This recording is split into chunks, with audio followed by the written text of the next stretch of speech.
What's going on, guys? Jacob over here. So, J.J. Watt is officially going to be an unrestricted free agent this offseason after the Houston Texans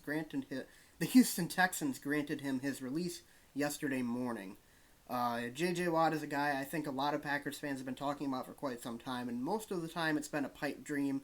And you could even argue that it's still a pipe dream at this point. But I remember last offseason and even off seasons before that, even during the season this year before the trade deadline, people talking about all these different trade scenarios for J.J. Watt and whatever. None of them seemed very realistic to me. But now J.J. Watt is officially a free agent. He has opted or he has asked for his release from the Houston Texans, and they granted it to him yesterday morning. And he now is on the market and will likely be going to a contender this offseason. So, do the Packers have a chance? I would say they're on the short list. I would say the Packers are definitely on his short list. I think that there is one specific place in mind that he wants to go to. Before I get into that, though, I do think that Green Bay would be an ideal spot for him to go. I mean, this is a team that he grew up rooting for. He's a Wisconsin native, grew up in Pewaukee. I don't know how to pronounce it. I'm a Wisconsinite, and I'm ashamed that I can't pronounce that. But I think it's west of Milwaukee. It's a Milwaukee suburb, I'm pretty sure. He grew up watching the Packers, being a big fan of them. He played for Wisconsin Badgers. He's always been, a hometown guy, a guy who, everyone in the state loves, even though he was playing for a team in Texas. I certainly have always been a J.J. Watt fan. He's one of my favorite defensive players ever, and certainly a guy with, the pedigree to be considered as one of the greatest defensive players of all time. He's got 3 Defensive Player of the Year awards, 5 All-Pros. He has multiple 20-sack seasons, part of the 100-sack club, 2010's All-Decade team. I mean, he's got numerous accolades. I mean, there's no question this guy's going to be a first ballot Hall of Famer whenever he decides to retire. But one thing he doesn't have is a Super Bowl ring. And the Packers next season are probably going to be expected to compete in the NFC for a chance to go to the Super Bowl again.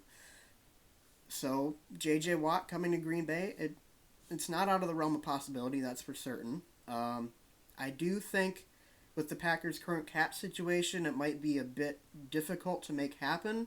The Packers are definitely going to have to make some things, or they're going to have to switch some things around. They're going to have to restructure some contracts if they want to make this happen. But there's also always the chance that J.J. Watt decides to take a significant pay cut to come play for his hometown team. I would not be surprised if he wanted to do that. I've seen a lot of Packer writers especially saying, that this is, the Packers simply can't afford him. And, maybe they're right if they think that he's going to ask for his market value, but maybe he doesn't. Maybe he wants to come play in Green Bay. Who knows? I don't know what he's thinking right now.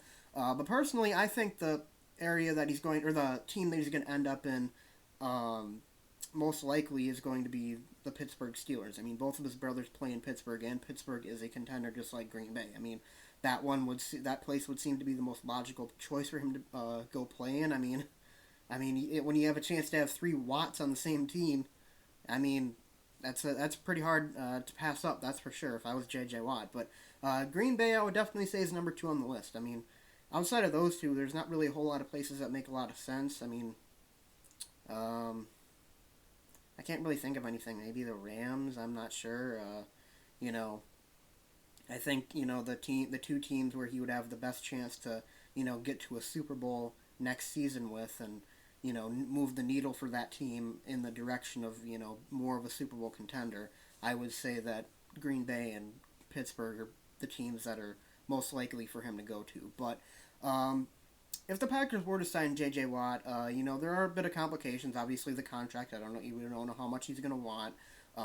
His market value, he was set to get $17 million this year from Houston before he was granted his release. So, I mean, if he wants anything in that range, it's absolutely not happening for Green Bay. But he could definitely serve a role here. I mean, he's going to have to learn a new defensive scheme. He's been playing in a 4-3 his whole career. He's going to have to learn to switch to the 3-4, which is what the Packers run.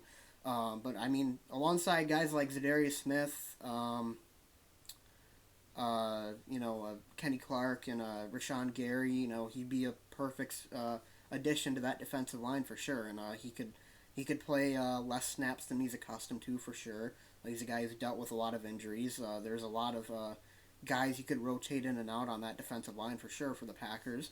So it's definitely something that could work out in Green Bay. It's definitely something that could work out. But I only see it happening if he's willing to take that significant pay cut. If he's not, it's not going to happen. But, you know, like I said, there's sentiment. There's probably a lot of sentiment in coming to Green Bay, playing for the team that he grew up playing or grew up watching, probably dreaming of playing for, having a chance to win a Super Bowl for the Green Bay Packers.